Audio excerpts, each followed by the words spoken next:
ঘুরতে এসে এরকম অবস্থা হবে ভাবতেই পারিনি।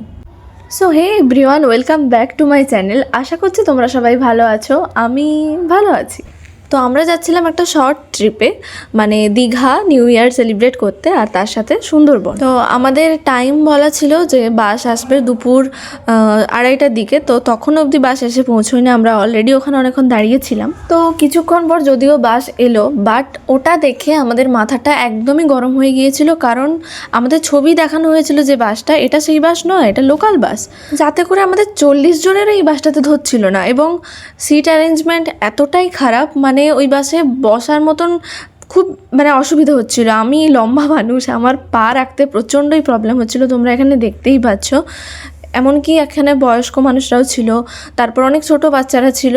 এই বাসে করে তো সুন্দরবন যাওয়া অসম্ভব ব্যাপার আমাদের বাড়ি থেকে, 6-7 ঘন্টার রাস্তা, ওখানে এভাবে জার্কিং করে তো যাওয়া একবারেই পসিবল না। তো এই নিয়ে অনেক ঝামেলা হলো ওখানে। তারপরে যা হোক করে ওটা সলভ হলো, বললো যে ওখান থেকে আমরা কিছু দূর গিয়ে ওখানে বাসটা ওরা চেঞ্জ করে দেবে। তো একটু কষ্ট করে ওখান থেকে আমরা ওই 15-20 মিনিটের রাস্তা আমরা চলেই যাই।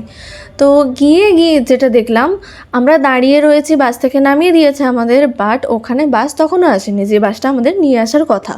তো আমরা ওখানে প্রায় 1 থেকে 1.5 ঘন্টা ওয়েট করেছিলাম, কিন্তু যেই টাইমের মধ্যে আমরা অলরেডি দীঘা পৌঁছে যেতাম।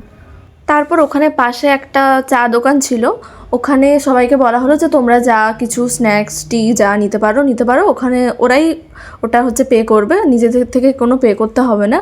তো ওখানে সত্যি কথা বলতে সবাই প্রত্যেকে দোকান লুটে নিয়েছে যাকে বলে, একদম সব কিছু ফাঁকা করে দিয়েছে দোকানে।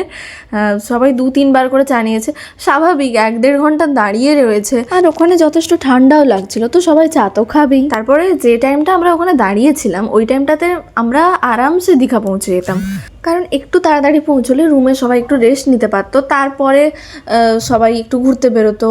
তারপর নিউ ইয়ার সেলিব্রেশন দীঘাতে কেমন হয় সেটা তো তোমরা জানোই, খুবই দারুণ হয়। সেটার ব্লগটা আমি খুব তাড়াতাড়ি পোস্ট করব, এটা তোমাদের জানানোর ছিল, কারণ এমন বিপদে তোমরাও পড়তে পারো অনেক সময়। তো আগে থেকে সব কিছু খোঁজ খবর নিয়ে তারপরে সব কিছু ঠিক করে তোমরা ট্রিপে বেরো।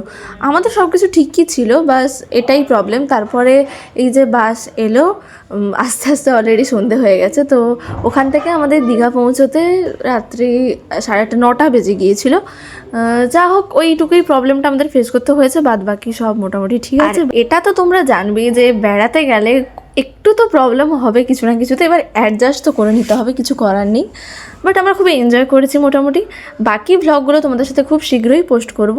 So stay tuned, bye, take care. আর হ্যাঁ, যাওয়ার আগে আমার চ্যানেলটা সাবস্ক্রাইব করে দিয়ে যেও অবশ্যই। বাই।